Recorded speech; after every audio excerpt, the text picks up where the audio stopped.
આજે આપણે ભમરઘોડાની પવિત્ર ધરતી પર બિરાજમાન મા મેલડીના મંદિરના રહસ્યમય અને પ્રાચીન ઇતિહાસ વિશે વાત કરવા જઈ રહ્યા છીએ। વડોદરા જિલ્લાના સાવલી ગામમાં આવેલું આ પવિત્ર ભમરઘોડા તળાવ પોતાની અંદર એક અદ્ભુત અને દૈવી ઇતિહાસ સમાવીને બેઠું છે। અને આ ભમરઘોડા તળાવની પાળે મારી ભમરઘોડાની મા મેલડી દિવ્ય તેજ સાથે બિરાજમાન છે। તો મિત્રો, ભમરઘોડા સરોવરની આ પવિત્ર પાળે મારી મહામાયા જોગમાયા સ્વરૂપે માં મેલડી કેવી રીતે બિરાજમાન થઈ તેનો રહસ્યમય ઇતિહાસ હવે આપણે જાણીએ।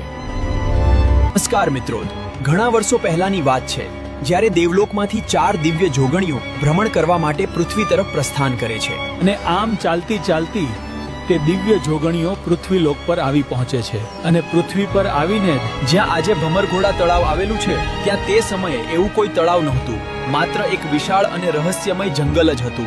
અને આ હરિયાળું જંગલમાં ઉતરીને તે દિવ્ય જોગણીઓ ચારે બાજુ નજર કરે છે। જ્યાં નજર જાય ત્યાં સુધી હરિયાળી અને પશુ પક્ષીઓથી ભરેલું આ પ્રકૃતિનું અદ્ભુત સૌંદર્ય દેખાય છે। પરંતુ મિત્રો, ચારે બાજુ હરિયાળી હોવા છતાં તેમને ક્યાંય પાણીનું એક ટીપું પણ દેખાયું નહીં, અને કે અહીંયા એક તળાવ હોવું અતિ આવશ્યક છે।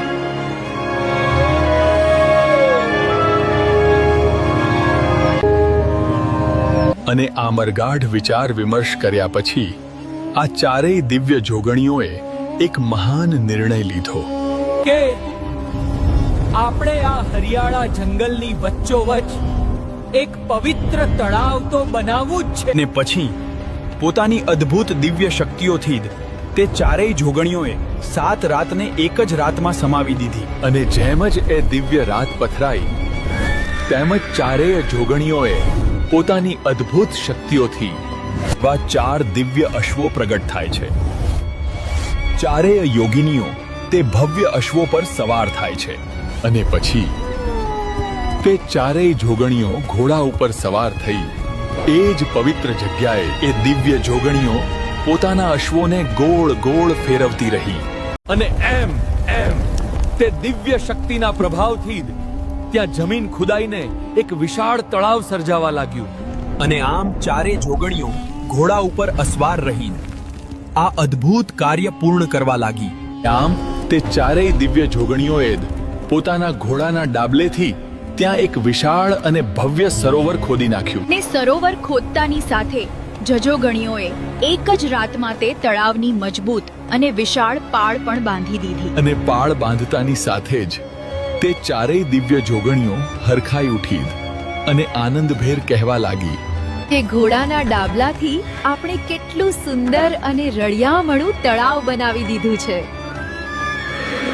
અને હવે તે ચારેય દિવ્ય જોગણીઓ હરખાઈને ઊભી હતી ત્યારે એમનાથી એક દેવી બોલી કે આપણે આખી રાત મહેનત કરી છે। આવે આપણે આ પવિત્ર સરોવરમાં સ્નાન કરવું જોઈએ કે જો આપણે સ્નાન કરવા જઈએ તો આપણા હીરચીર વસ્ત્રો અને અસ્ત્રોની રખેવાળી કોણ કરશે? ત્યારે બીજી એક દિવ્ય જોગણી આગળ આવીને બોલી કે આપણે એક નવી દેવીને પ્રગટ કરીએ।